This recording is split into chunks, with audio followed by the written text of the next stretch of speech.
প্রবাসী ভোটাররা রেমিটেন্স দেয়, তো তাদের পরিবারের জন্য তারা টাকা পাঠায়, তাদের পরিবার ভিটামাটি বিক্রি করে ছেলেকে বিদেশ পাঠায়, তো সে তার দায়িত্ব আছে তার পরিবারকে টাকা পাঠানোর। তার জন্য বাংলাদেশের রাজনীতিতে অংশ দিতে হবে, ভোটার বানাতে হবে। কে বলছে? বাংলাদেশের সুখ দুঃখ একটা নিরাপদ জায়গা থেকে তারা প্রতিবাদ করে। আমাদের মতো রংপানি থেকে, রিমান্ড থেকে, লোহার রড থেকে থেতলা করা, আর পুলিশ পিটানি, আর দিনের পর দিন 40 দিন 50 দিন এ থানা ও থানা করে বেঞ্চের উপর বসায় রেখে রিমান্ড কার্যকর করা, এগুলো কি প্রবাসী ভোটাররা কখনো তারা কি ভুক্তভোগী? তো ভুক্তভোগী না তো ভোটের ভুক্তভোগী হতে যাবে কেন? ভোটের অংশ তার হতে যাবে কেন? এগুলো মাঠ থেকে কি সুপারিশ আসে এটা বুঝতে হবে। দেশবাসী অবশ্য কথাগুলো এতক্ষণ শুনছেন আপনারা সকলে। পাপিয়া যে কথাটা বলছে, আসলে এটা বিশেষ বিভিন্ন জায়গায় আমরা বাংলাদেশি প্রবাসী যারা আছে, 5 কোটির উপরে প্রবাসী আছে, সবাইকে অপমান করে এই কথাটা বলছে। তো এই বিষয়টা হচ্ছে যে বাংলাদেশে সকল মানুষকে মনে করা দেওয়ার দরকার একটা জিনিস, সেটা হলো প্রবাসীর অবদান সবচেয়ে বেশি বাংলাদেশে।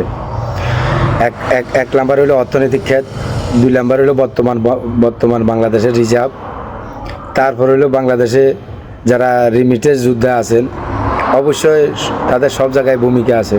যেমন বাংলাদেশের অর্থনীতিকে তাদের ভূমিকা, তেমন বাংলাদেশের রিজার্ভের ভূমিকা, তেমন 2024 সালে যে কোটা আন্দোলনের সময় যে সকল প্রবাসী রেমিটেন্স শটডাউন দেওয়ার কারণে ওইখানে আরেকটা ভূমিকা।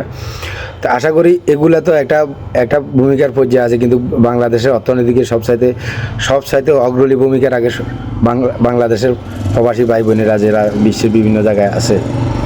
তো অতীতে আমরা দেখছি প্রবাসীদের যেমন শেখ হাসিনা অনেক কটূক্তি করছে, যে হুমকি দুমকি দিত। ইতিমধ্যে আবার আমরা কিছু কিছু কথা শুনি, এই কথাগুলো আসলে কষ্ট লাগে প্রবাসী হিসেবে। তো আমার ভিডিওটা যে যেখান থেকে দেখবেন সবাই সোচ্চার হবেন, সবাই খেয়াল রাখবেন। তো বিএনপির কথা বলতে, বিএনপি একটা বৃহত্তর দল বাংলাদেশে।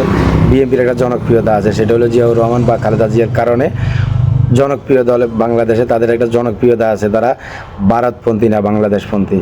তো তাদের ভিতরে কিছু শ্রেণীর লোক আছে যারা যে হাতাহাউড়ের কথা বলে, গুন্ডার মতো ধান্দাবাজি করে, এগুলাই বিভাজন সৃষ্টি করে।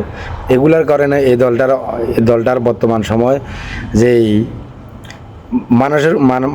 মানুষের ভিতরে যে একটা জনপ্রিয়তা ছিল, আন্তরিকতা ছিল, এটার থেকে জনবিচ্ছিন্ন দিকে ধাবিত হচ্ছে। এই কারণে যে এখানে কিছু ছান্দাবাজ যেই বেয়াদব কিছু লোক আছে, এদের কারণে।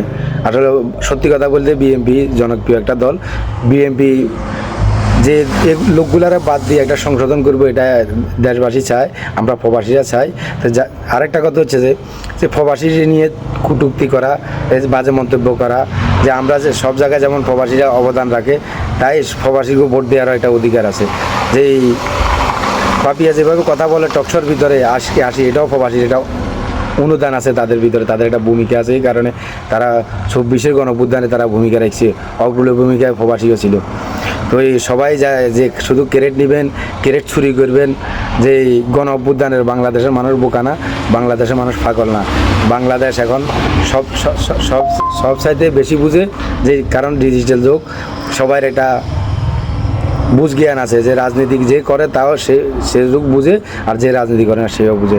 তো অতএবলি সবাই যে যার অবস্থান থেকে করবেন, সবাই এক কাতারে থাকবেন, এক টেবিলে থাকবেন, এটাই আমরা সবাই আশা করি। তো কেউ কারোকে ছোটো করবেন না, কেউ কারোকে খারাপ করবেন না। আরেকটা বিষয় হচ্ছে যে সম্মান একজনের দিলে একজনের পাওয়া যায়, সম্মান করলে সম্মান পাওয়া যায়, এটা হলো সবচেয়ে বড় কথা। এটা মনে রাখি, রাজনীতি করবেন যে যেটাই করেন। তো পাপিয়ার মতো লোক আজকে টকশোতে আসি কথা বলে, এটাও প্রবাসীর অবদান। যে পাপিয়ার মতো আরও অনেক শ্রেণীর লোক আছে বিএনপিতে, যারা এই ধরনের টাউডারি বাটপারি কথাবার্তি বলে। এটা হলো একটা বিভাজন সৃষ্টি করা।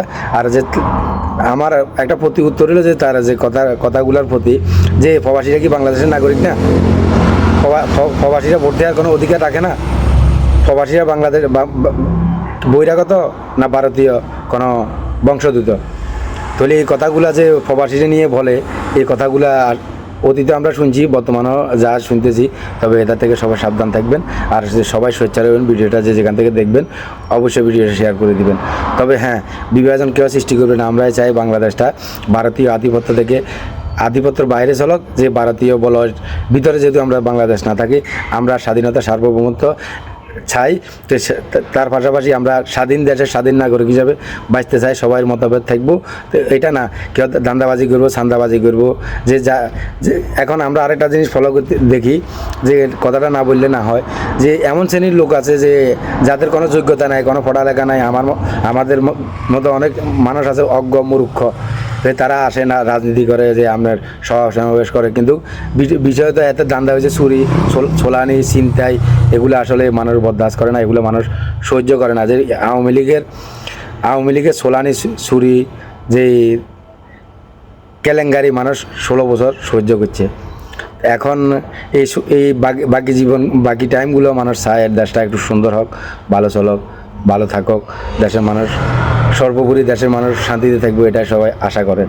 তো এখানে বিভাজন সৃষ্টি করবেন না, বিভাজনের দিকে যাবেন না, সবাইকে শ্রদ্ধা করবেন, সবাইকে স্নেহ করবেন, সবাইকে উৎসাহ দিবেন, যেহেতু আমাদের দেশটা ভালো চলে, কাঙ্ক্ষিত লক্ষ্যে পৌঁছায়, এটা আমরা সকলেই আশা করি।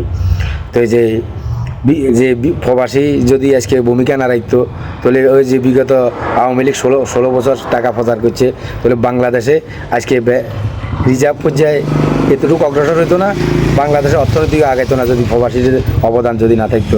তো ভিডিওটা সর্বোপরি সবাই দেখবেন, যে যেখান থেকে দেখবেন, আশা করি কেউ খারাপ চোখে দেখবেন না, কথাগুলো আসলে খারাপ লাগছে, এই কারণে কথাগুলো বলা। তো যে যেখান থেকে দেখবেন অবশ্যই সোচ্চার থাকবেন, আমার জন্য দোয়া করবেন, ভালো থাকবেন। পরিশেষে একটা কথাই বলে শেষ করি, যে দলে করেন, বাংলাদেশের সাথে, মাতৃভূমির সাথে সবাই এক অভিন্ন থাকবেন, যে সবাই এক কাতারে দাঁড়াবেন, এক টেবিলে থাকবেন। যে আমরা দেখতেছি এই অন্যকে কাদা মারতেছে, এই অন্যকে মারতেছে, এই অন্যকে মারতেছে, বাংলাদেশে কেউ বহিরাগত না, সবাই বাংলাদেশি। তো যারা বহিরাগত ভারতের আধিপত্য বিস্তার করতো বাংলাদেশে, তারা অবশ্য ফলাই গেছে ভারতে।